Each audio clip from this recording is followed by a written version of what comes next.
성령 사건, 예수 사건. 사도행전 2장 22절에서 41절 말씀입니다.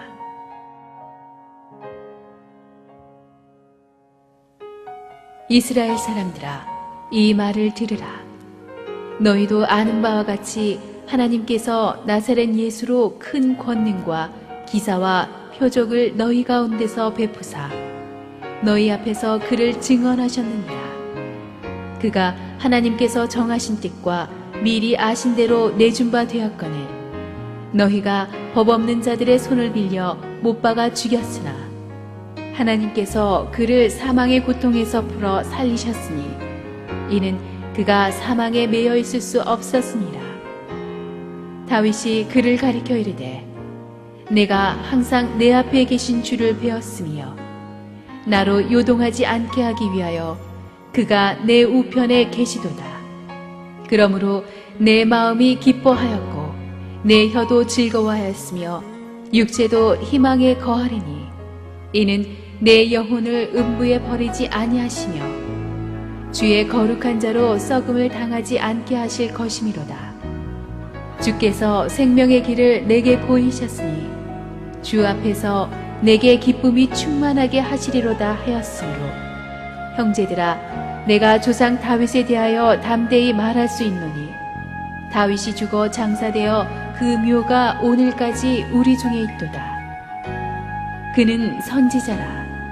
하나님이 이미 맹세하사 그 자손 중에서 한 사람을 그 위에 앉게 하리라 하심을 알고 미리 본고로 그리스도의 부활을 말하되 그가 음부에 버림이 되지 않고 육신이 썩음을 당하지 아니하시리라 하더니 이 예수를 하나님이 살리신지라. 우리가 다 이 일의 증인이로다. 하나님이 오른손으로 예수를 높이심에 그가 약속하신 성령을 아버지께 받아서 너희가 보고 듣는 이것을 부어주셨느니라. 다윗은 하늘에 올라가지 못하였으나 친히 말하여 이르되 주께서 내 주에게 말씀하시기를 내가 내 원수로 내 발등상이 되게 하기까지 너는 내 우편에 앉아있으라 하셨도다 하였으니 그런즉 이스라엘 온 집은 확실히 알지니 너희가 십자가에 못 박은 이 예수를 하나님이 주와 그리스도가 되게 하셨느니라 하니라. 그들이 이 말을 듣고 마음에 찔려 베드로와 다른 사도들에게 물어 이르되 형제들아, 우리가 어찌할꼬 하거늘 베드로가 이르되 너희가 회개하여 각각 예수 그리스도의 이름으로 세례를 받고 죄의 사함을 받으라. 그리하면 성령의 선물을 받으리니 이 약속은 너희와 너희 자녀와 모든 먼 데 사람 곧 주 우리 하나님이 얼마든지 부르시는 자들에게 하신 것이라 하고 또 여러 말로 확증하며 권하여 이르되 너희가 이 패역한 세대에서 구원을 받으라 하니 그 말을 받은 사람들은 세례를 받음에 이 날에 신도의 수가 3,000이나 더하더라. 할렐루야. 우리 하나님께 감사와 영광을 박수를 드리겠습니다. 정말 좋은 날입니다. 하나님의 은혜가 저와 여러분 가운데 풍성하게 넘치기를 바랍니다. 결코 물러가지 않을 것 같았던 추위가 이제 서서히 물러가기 시작하는 듯한 느낌이 옵니다.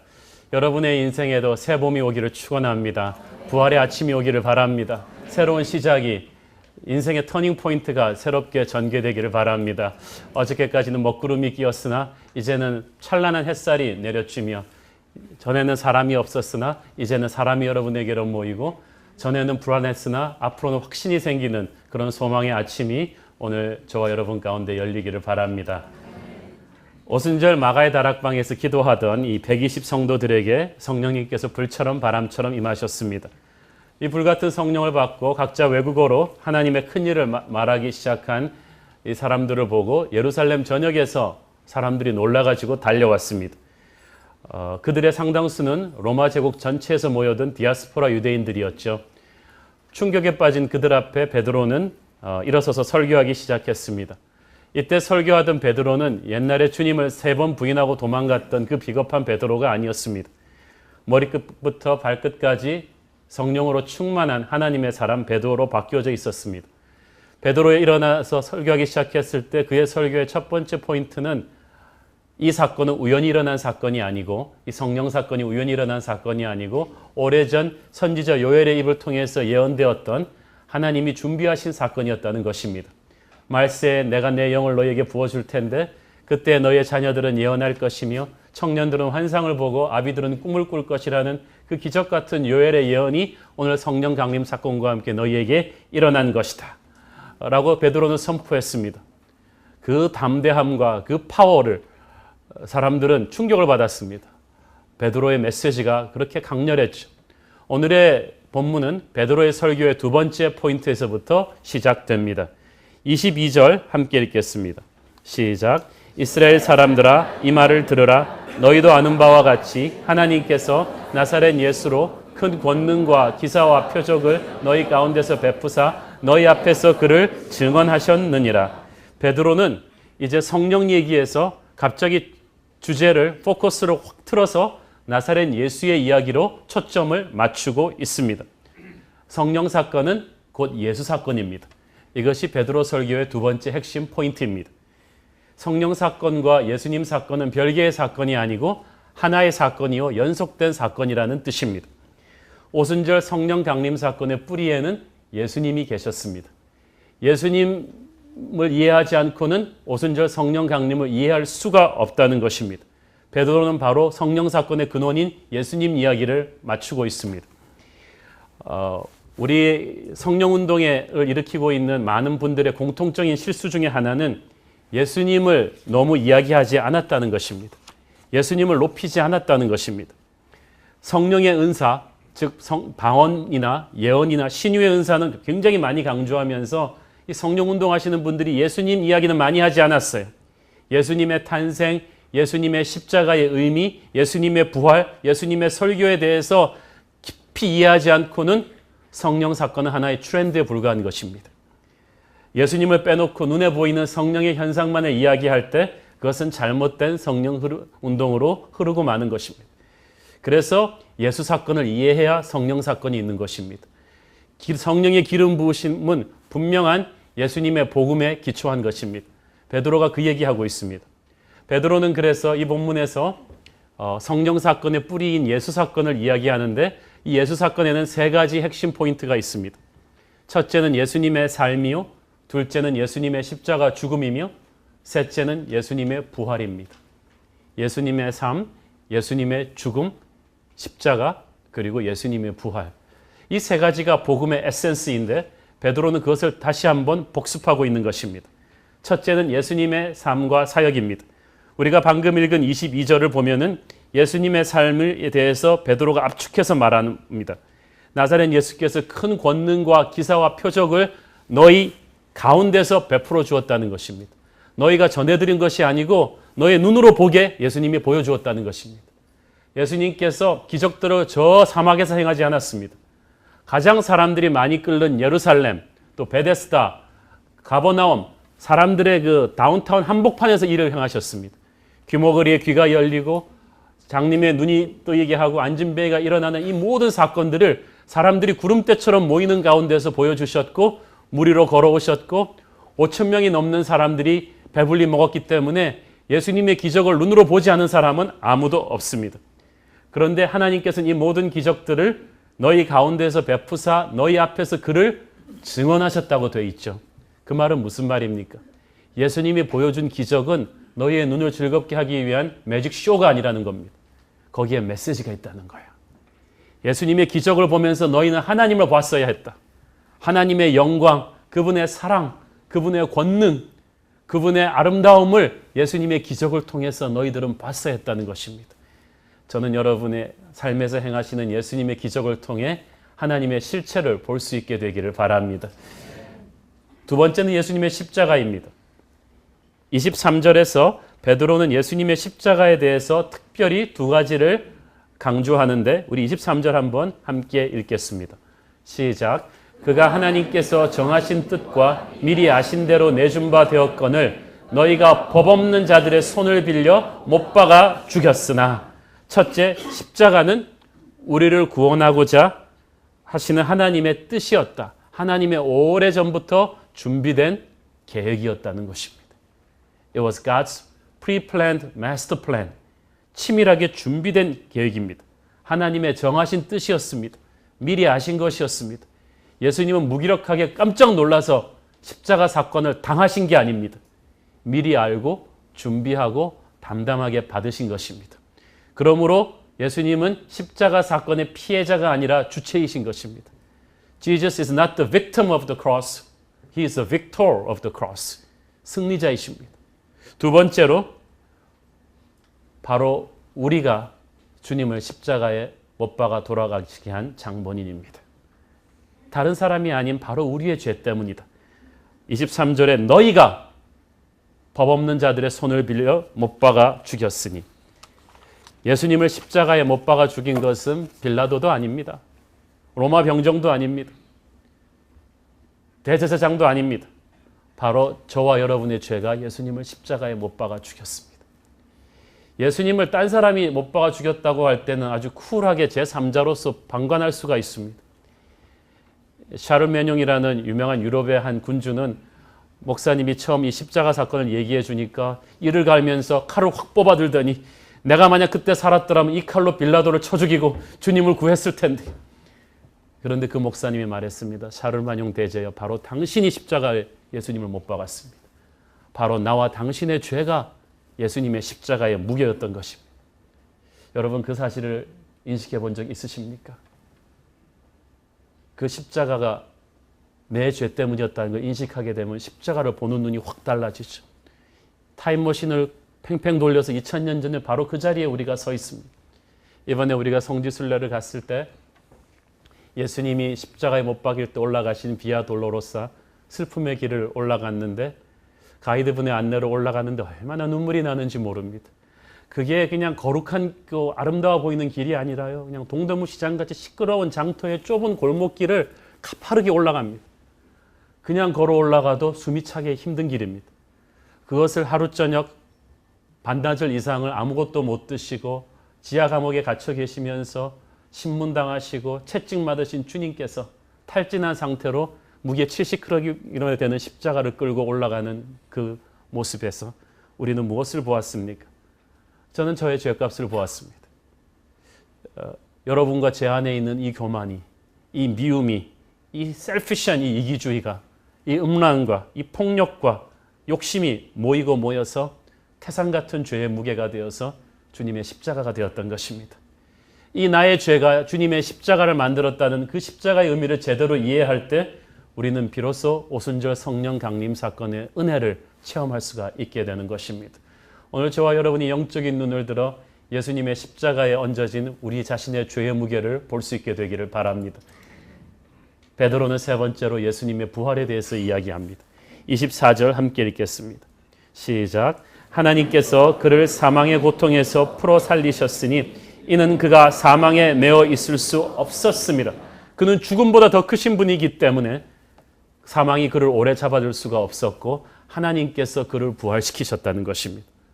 그 다음부터 베드로는 이 다윗이라는 인물의 입을 빌어서 길게 인용을 하면서 예수님의 십자가 부활의 증인으로 세웁니다.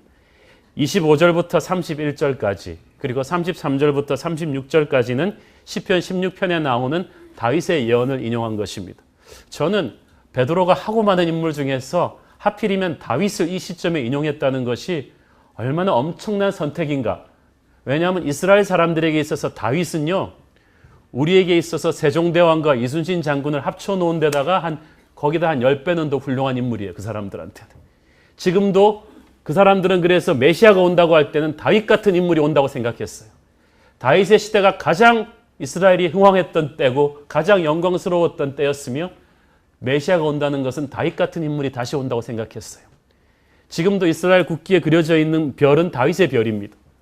그런 청중들한테 베드로는 무엇이라고 말하고 있습니까? 바로 그 다윗이야말로 이 예수님의 부활을 미리 보고 예언했던 선지자였다. 그 얘기를 하는 거예요.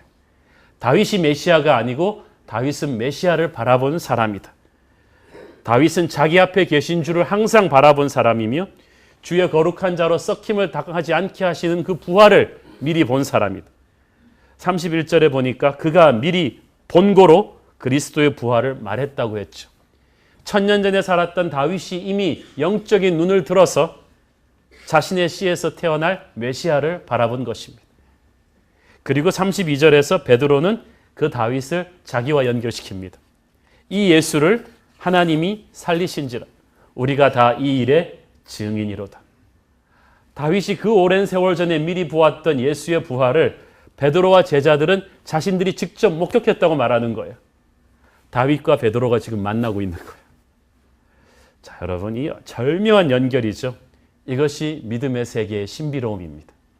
성경은 나와 상관없는 까마득한 옛날의 신화가 아닙니다. 시간과 공간을 초월해서 우리는 영적으로 연결이 되어 있어요. 다윗이 미래의 사건으로 보았던 그 부활을 베드로가 현실로 체험했던 것처럼 베드로가 미래의 사건으로 보았던 것을 지금 우리는 겪고 있어요. 사랑하는 여러분, 저는 여러분이 성경을 볼 때 딴 사람 얘기라고 보지 않게 되기를 바랍니다. 다윗의 하나님, 베드로의 하나님이 바로 저와 여러분의 하나님인 것을 믿습니다. 다윗을 세우셨던 하나님께서 여러분과 저도 세우실 거예요. 절망 가운데 있는 베드로를 용서하셨던 주님께서 오늘 우리도 용서하실 것입니다. 베드로는 다윗과 자기를 연결시키면서 다윗은 부활을 예언으로 바라보았고 자기는 몸으로 그걸 체험했다고 선포하고 있는 것입니다. 이스라엘 사람들이 가장 흠모했던 영웅 다윗도 결국은 메시아를 바라보았던 부활의 증인이라고 베드로는 선포하고 있습니다. 저는 이 짧은 설교에 베드로가 너무나 엄청난 메시지를 함축했다는 것, 같은 설교자로서 정말 놀랍습니다.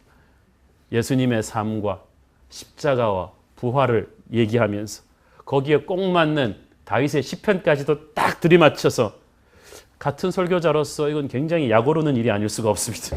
어떻게 미리 준비도 안 하고 설교하면서 이런 놀라운 메시지를 전할 수 있었을까?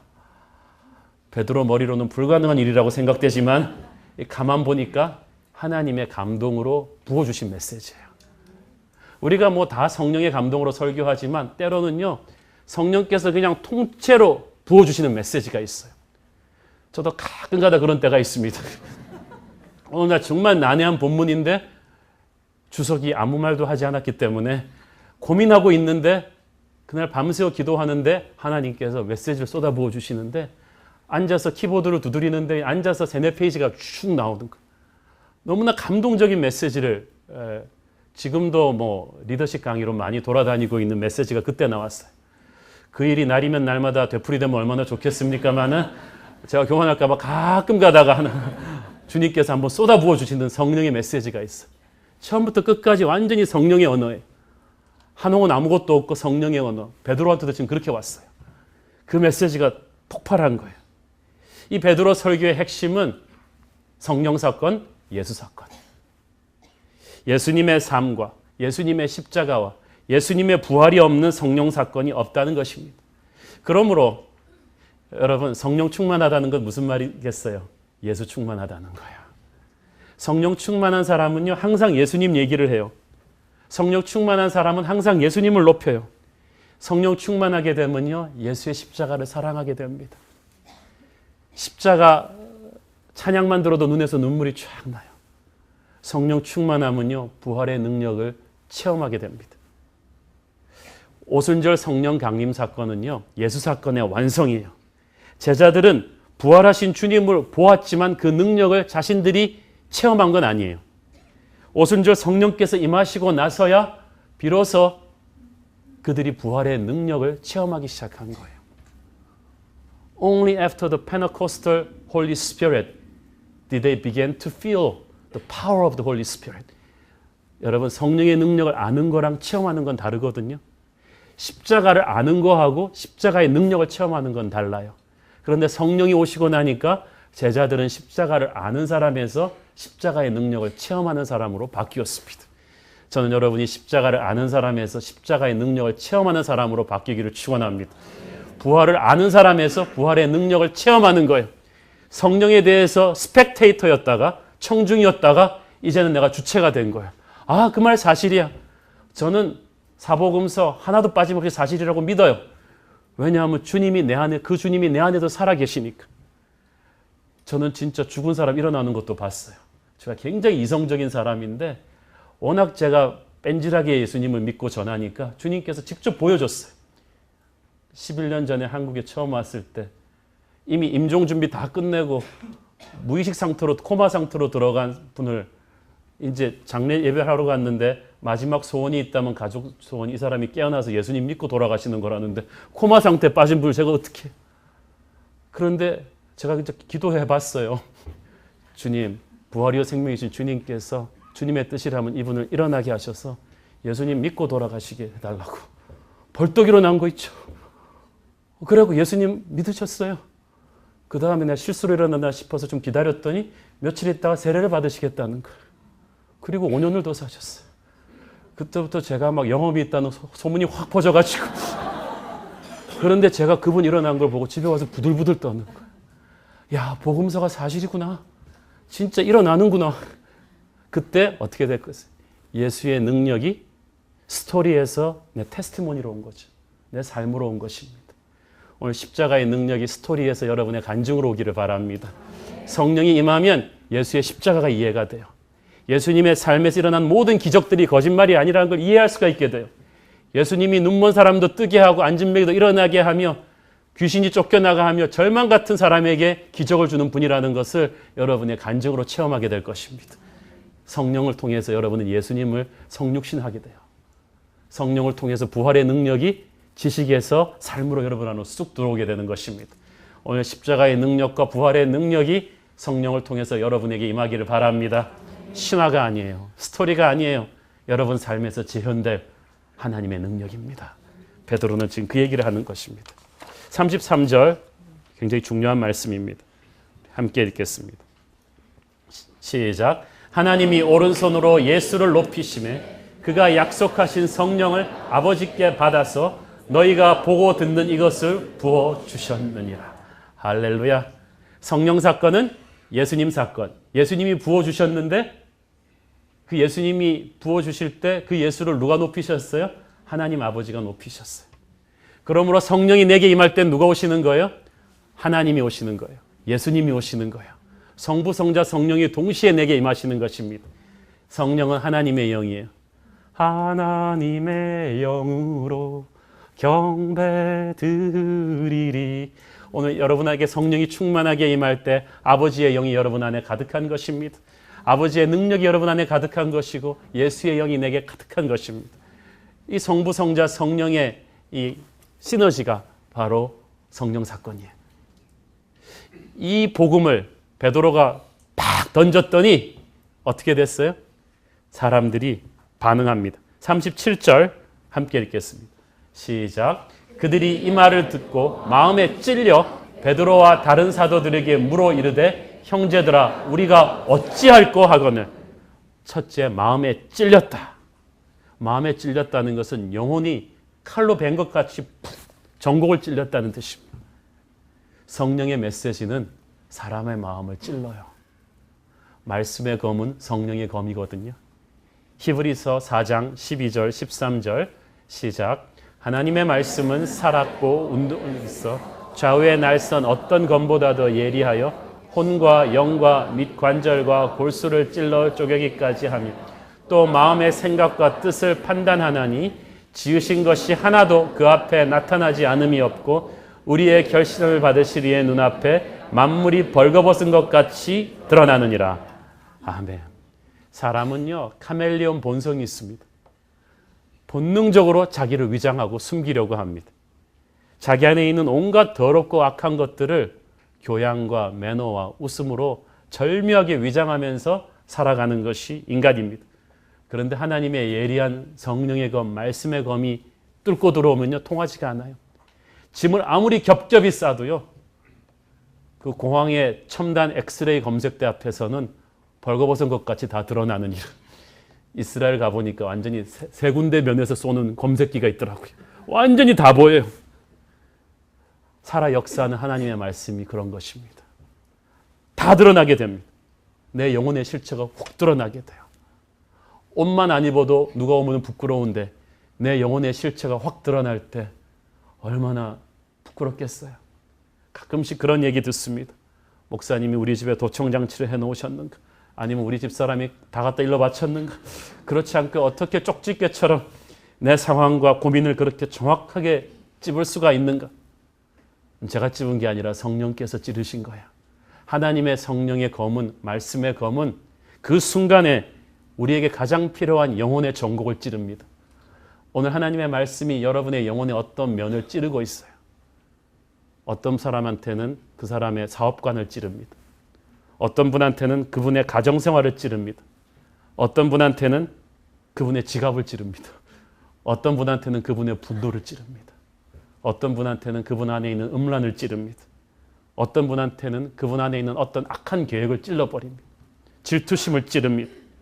우리 각자의 상황에 따라서 가장 수술이 필요한 그 어떤 부분을 내가 알지 못했던 영혼의 종양을 오늘 말씀의 검이 찌르기를 바랍니다. 확 찔리는 거예요. 전곡을 찔렸기 때문에 정신이 번쩍 납니다. 그 찔렸을 때 우리는 어떻게 반응해야 합니까? 성령께서 찌르신 까닭은 여러분의 반응을 기다리시기 때문입니다. 그것은 바로 베드로의 설교를 들은 청중들이 보인 반응입니다. 37절 형제들아 우리가 어찌할꼬 Brothers, what shall we do? 말씀은 평가하는 게 아니라 반응하는 거거든요. 야, 설교 좋네. 이러면 설교 잘못 들은 거예요. 진짜 제대로 된 말씀의 검으로 찔리면요. 영혼에서 억소리가 납니다. 컥소리가 나요. 그리고 터져나오는 그 영혼의 컥소리가 바로 우리가 어찌할 거야. 어떡하지? 그 말은 무슨 말? 들켰네. 나 절망이네. 딱 선포하는 거예요. 나 끝이네. 자신의 바닥이 드러났을 때, 영혼이 절망에 몰렸을 때 터뜨리는 소리인 거예요. 나의 죄가 바로 하나님의 아들을 십자가에 못 박게 해닫는 것을 깨닫는 그 순간에 절망감에 사로잡힙니다. 곡소리가 납니다. 그런데 신비하게도 이 탄식의 순간이 소망의 시작입니다. 진짜 성령의 역사는요, 방언이 아닙니다. 그것은 십자가를 통과하는 부활의 능력입니다. 오늘날 사람들이 왜 이렇게 적당히 사는 줄 아세요? 완전히 안 죽어서 그래요. 십자가에서 확실히 죽지 않기 때문에 그래요. 그건 잘못된 복음이에요. 팝 크리스티애니티라고 하죠. 우리는 고칠 수 있는 존재가 아니고 폐차시켜야 되는 존재입니다. 우리의 죄가 예수 그리스도를 십자가에서 못 박아 죽게 했다는 것을 교회가 분명히 얘기해 줘야 합니다. 우리 자신을 위장하면 안 됩니다. 우리는 자기 개발서가 필요한 것이 아니라 옛사람이 죽고 다시 태어나야 되는 거야. 자기 힘으로는 도저히 자기를 구원할 수 없음을 인정할 때 그때부터 하나님의 소망의 손길이 내게로 오는 것입니다. 내가 계엄이라도 칠 수 있다고 우기면 그 사람 수영 절대 못 배웁니다. 절망을 선언해야 됩니다. 그래야 살아날 수가 있습니다. 오늘 저와 여러분 안에 있는 어줍지 않은 자존심이 죽기를 바랍니다. 우리 힘으로는 우리의 가정, 우리의 직장, 우리의 미래를 도저히 책임질 수가 없습니다. 하나님 도와달라 그러지 말고 오늘 하나님 살려달라고 하십시오. 그때부터가 소망의 시작입니다. 하나님이 어디 여러분 파트너입니까? 친구입니까? 도와달라 그러기. 우리는 절망입니다. 하나님이 다시 시작해 주셔야 합니다. 우리가 어찌할꼬 살아있는 말씀은 우리로 하여금 행동하게 합니다. 절망을 인식한 우리는 이제 어떻게 살아야 합니까? 라고 손을 내미는 그 손길이 바로 우리가 어찌할꼬라는 그 말이에요. 그때 베드로가 지체 없이 어떻게 해야 되는지를 읽어줍니다. 38절은 너무너무 중요한 말씀이에요. 성경에서 이렇게 중요한 말씀이 몇 개 없어요. 우리가 거듭날 때, 중생할 때 일어나는 모든 것을 이 한 절에 다 담고 있습니다. 38절 다 함께 읽어보겠습니다. 시작. 베드로가 이르되 너희가 회개하여 각각 예수 그리스도의 이름으로 세례를 받고 죄사함을 받으라. 그리하면 성령의 선물을 받으리니. Repent and be baptized, every one of you, in the name of Jesus Christ for the forgiveness of your sins, and you will receive the gift of the Holy Spirit. 여기서 네 가지 단어. 회개, 세례, 죄사함, 성령. 여러분은 이 네 가지 단어를 가슴속 깊이 각인하기를 바랍니다. 우리가 예수를 믿는다고 하는 것은 바로 이 네 가지 단어를 말하는 것입니다. 거듭났다고 하는 것은 바로 이 네 가지 단어를 압축해서 말하는 것입니다. 중생했다. 이 네 가지 단어가 패키지로 들어가는 것입니다. 이 네 가지 단어가 하나라도 빠지면 구원이 완성되질 않아요. 첫 번째는 회개입니다. 우리가 회개라는 말 장난처럼 교회에서 많이 씁니다. 너 회개해 막 그렇게 많이 하는데 회개는 그렇게 장난처럼 쓰는 말이 아닙니다. 회개는 그냥 I'm sorry 이러는 거 아니라는 거니까. 감정이 아니에요. 한마디 말 해치우고 끝나는 게 아니에요. 회개에는 두 가지 중요한 요소가 있는데 하나는 죄로부터 돌이키는 것이며 둘째는 하나님께로 돌아오는 것입니다. 둘 중에 하나라도 빠지면 안 됩니다. 죄로부터 확실히 돌이켜야 됩니다. 어떤 분은 죄가 나쁜 걸 알면서도 끼고 삽니다. 그거는 죄의 실체를 보지 못하기 때문에 그렇습니다. 그래서 회개는 말씀의 검으로 찔린 다음에 가능한 거예요. 우리는 왜냐하면 인간의 눈으로 자신의 죄를 보면요 별로 나쁘다고 생각하지 않아요. 다 비교의식이 있어가지고요. 뭐 저런 연쇄살인범에다가 골초에다가 저렇게 사기치는 놈들에 비하면 저는 나 같은 사람이 천국 안 들어가면 하나님 어떡하시나 이렇게 생각한단 말이에요. 사람이.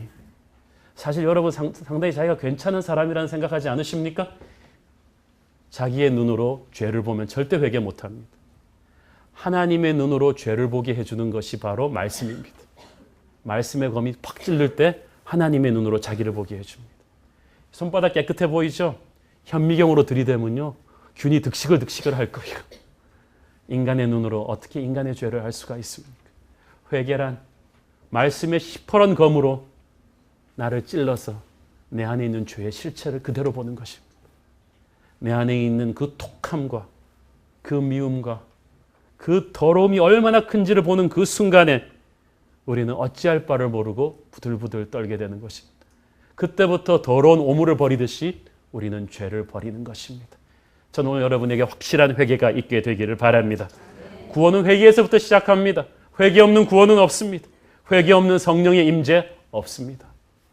여러분 기도원 가서 템포 빠른 찬양에 맞춰서 할렐루야 그러면서 박수치고 붕붕 뜬다고 성령을 체험하는 게 아니에요. 뼈를 깎는 십자가 앞에서의 회개를 거치지 않고 그 영혼에 어떻게 성령의 임재가 부어질 수가 있습니까? 주님의 십자가 보혈로 씻어지지 않은 심령에 어떻게 하나님의 영을 부어줄 수가 있습니까? 성령이 그렇게 값싼 것입니까? 사랑하는 여러분, 사람의 물리적인 강요에 의해서가 아닌 성령의 감동으로 말씀의 검으로 찔려서 우리가 어찌할 거라는 진정 어린 회개가 오늘 저와 여러분에게서 터져나오게 되기를 바랍니다. 그걸 거쳐야 우리는 진짜 하나님의 사람으로 성령을 받을 그릇으로 준비되는 것입니다. 죄로부터 돌이켜서 두 번째 우리는 하나님께로 돌아와야 합니다. 하나님께로 돌아오지 않는다면 죄책감만 느낀다면 그것은 목적지 없는 탈출과도 같습니다. 어떻게 하려고 그럽니까? 회개란 면목 없지만 아버지께로 돌아오는 거예요. 맞아 죽더라도 아버지 집 앞에 와서 죽겠다는 것입니다. 돌아온 탕자의 아름다움은 집으로 기어왔다는 거예요. 나는 죄책감 때문에 갈 면목이 없어. 그러면 안 되는 거예요. 면목이 없어도 돌아와야 돼요. 자, 여러분, 이 회개의 아름다움에 대해서 설교하는 베드로처럼 잘 알고 있는 사람이 어디 있겠어요? 사실 죄의 경중으로 따지면 베드로의 죄가 더 크겠습니까? 가룟 유다의 죄가 더 크겠습니까? 비슷비슷하잖아요. 가룟 유다처럼 아예 대놓고 배신한 사람이 있는가 하면 베드로처럼 절대 안 한다 그랬다가 3번 스트레이트로 배신한 사람이 누가 죄가 더 크겠어요? 그러나 가룟 유다와 베드로의 차이는 회개의 차이였어요. 유다는 가서 스스로 죄를 책임지고 목매어 죽었고 베드로는 주님 앞에 와서 꼬꾸라졌어요. 그래서 베드로는 베드로가 된 것입니다. 그러니까 베드로는 이 설교를 하면서 자신의 과거를 기억하고 너희가 회개하고 그럴 때 그냥 속에서 눈물이 확 솟구쳤을 거예요. 나 같은 죄인도 회개하고 이렇게 쓰임받는데 너희들도 살 수 있어. 너희들 중에 예수님을 십자가에 못 박으라고 떠든 사람도 있겠지만 예수님을 못 박은 나도 살았는데 너희도 살 수 있어. 베드로는 이렇게 터뜨린 거예요. 회개란 그런 것입니다. 세례는 회개한 사람이 해야 될 첫 번째 명령입니다. 순종해야 될 첫 번째 명령입니다. 마태복음 28장 19절 보겠습니다. 시작. 그러므로 너희는 가서 모든 민족을 제자로 삼아 아버지와 아들과 성령의 이름으로 세례를 베풀고. 진짜 사랑한다면 결혼해야죠. 진짜 회개하고 하나님을 믿었으면 세례 받으셔야죠. 사랑한다 그러면서 결혼 질질 미루는 이상한 사람처럼 예수님 믿어놓고 세례 질질 미루는 이상한 사람들이 계시면 빨리 회개하고 세례 받기를 바랍니다. 세례 받으셔야 돼요. 세례는 죄의 자리를 떠나 하나님께로 돌아온다는 것을 하나님과 사람들 앞에서 내가 자랑스럽게 선포하는 것입니다. 우리가 세례 받을 때 정식으로 하면 물에 담궜다가 빼잖아요. 아니면 물을 뿌리는데 거기에는 중요한 성경적인 의미가 있습니다. 로마서 6장 3절부터 4절까지 시작. 무릇 그리스도 예수와 합하여 세례를 받은 우리는 그의 죽으심과 합하여 세례를 받은 줄을 알지 못하느냐. 그러므로 우리가 그의 죽으심과 합하여 세례를 받음으로 그와 함께 장사되었나니 이는 아버지의 영광으로 말미암아 그리스도를 죽은 자 가운데서 살리신과 같이 우리로 또한 새 생명 가운데서 행하게 하려 함이라. 아멘. 물에 들어갈 때는 어떻게 하는 거예요? 내 옛사람이 그리스도와 함께 십자가에서 죽는다는 뜻이. 어떤 분이 목사님 어느 정도 깊이까지 물에다 넣습니까? 물어봐서 그건 선생님의 살아오신 죄의 무게에 따라서 넣습니다. 자기를 밑에까지 집어넣어 달라 그러다고요. 옛사람이 죽는 거예요. 끌어올릴 때는 그리스도와 함께 다시 산다는 것입니다. 회개는 예수님의 십자가와 예수의 부활이 내게 임한다는 것을 선포하는 것입니다. 회개한 사람은 세례받아야 돼요. 회개하고 세례받는 사람에게 죄사함이 임한다고 했습니다. 죄사함은 이때까지 내가 지었던 모든 과거의 죄의 기록과 그 죄책감으로부터 하나님이 단번에 그 기록을 천국에서 삭제해 준다는 것입니다. 삭제해 줄 뿐 아니라 앞으로 미래에도 죄가 나를 지배하지 못하게끔 죄의 영향력으로부터 나를 지켜주겠다는 것입니다. 이제부터는 옛날에는 내가 사탄의 종이었기 때문에 유혹으로 조금만 꼬드기면 내가 훅 했어요. 그런데 이제 그러지 못해요. 죄가 내게 더 이상 권세가 없어진 거예요. 여러분이 회개하고 세례받고 예수 믿었을 때 죄사함의 축복이 임한 줄을 믿습니다. 그리고 성령을 선물로 받은 거예요. 물세례가 성령 세례가 된 거예요. 그때부터는 이때까지 성경에 언급되었던 모든 성령의 능력과 은사와 기름 부으심과 축복하심이 나에게 임하는 것입니다. 그때부터 내게 강 같은 평화, 내게 바다 같은 사랑, 내게 샘솟는 기쁨, 말로 형언할 수 없는 그 평안함과 그 감동과 그 충만함이 나를 감싸는데 그건 겪어보지 않은 사람은 알 수가 없습니다. 진짜 회개하고 복음을 듣고 진짜 회개하고 세례받고 주님께로 돌아온 그 사람에게 임하는 그 감동의 그 스토리를 그 누가 이해할 수가 있겠습니까? 한없는 사랑과 그 크신 은혜를 늘 의심하면서 안 믿는 자에게 내 작은 입으로 큰 증거하리니 성령이 오셨네. 다 같이 성령이 오셨네.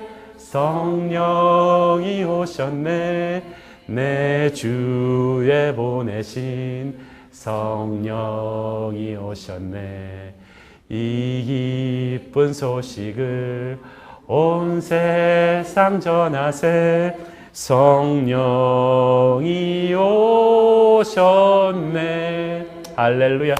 여러분 가슴에 성령이 오셨음을 믿습니다. 이게 진짜 구원이에요. 그래서 회개하고 세례받고 죄사함 받으며 성령의 세례를 받는 이것이 따로따로 떨어진 게 아니고요. 한꺼번에 패키지로 오는 구원의 패키지입니다. 이걸 제대로 거치고 나야 우리는 능력 입은 성령의 시대를 여는 파워 크리스찬이 되는 줄로 믿습니다. 베드로가 청중들에게 회개하라 그랬지만 저는 베드로가 무섭게 정죄하면서 야단쳤다고 보진 않아요. 눈물을 머금고 했을 거예요. 39절을 보니까 그걸 알 수가 있어요. 39절 보세요. 시작. 베드로는 이 약속은 너희와 너희 자녀와 모든 먼데 사람 곧 주 우리 하나님이 얼마든지 부르시는 자들에게 하신 것이라 하고, 얼마든지 부르시는 자들에게 하신 약속이니까 예수를 믿어라. 천국 문은 활짝 열려 있다. 베드로가 심술쟁이였다 그렇게 말하겠죠. 우리 LCS 학교 선전 아저씨 지원율 높아. 얼마 안 남았어. 다 죽었어. 이씨 그러면서 빨리빨리 하는 게 좋아. 이러지 않았단 말이에요. 코타는 확 열려있다. 너희와 너희 자손과 모든 열방 백성 방언에게 열려있으니까 제발 믿어라는 거예요. 영어 성경에 보니까 38절에 Repent every one of you. 너희 모든 사람이 다 예수 믿었으면 좋겠다는 거예요. 베드로는 진짜 그런 애절한 마음이 있었어요. 그러니까 40절에 보니까 그걸로 끝난 게 아니고 여러 말로 확증하며 권하며 일렀다 그랬어요. 베드로가 그 설교 끝나고 나서도 제가 보기에는 반나절이 넘도록 그 청중들을 붙잡고 눈물을 머금고 질문도 받고 간증도 하면서 피가 터지게 복음을 전한 거예요. 제가 대학교 때요, 굉장히 세속적인 캠퍼스였는데 예수님 이름만 들어도 막 사람들이 비아냥거리는 그 분위기 속에서 그 학생 광장에서 그 옥스퍼드 박사까지 받은 기독교 크리스천 교수님이 반나절이 넘도록 사람들의 조소를 받으면서 몇 명 사람이라도 붙잡고 예수 믿게 하려고 복음을 전하는데 제가 얼마나 큰 은혜를 받았는지 모릅니다. 베드로가 저렇게 했겠구나. 그렇게 반나절을 해서 3,000명이 결단한 거예요. 제가 참 회개했습니다. 목사로서 나는 이런 애절함과 간절함으로 사람들에게 복음을 전했던가. 이 말씀을 듣고 41절에 보니까 그 말씀을 받은 사람들이 세례를 받았다고 했어요. 이게 말이 쉽지 쉬워요? 말씀을 받았다는 건 그 말씀 듣고 회개했다는 거예요.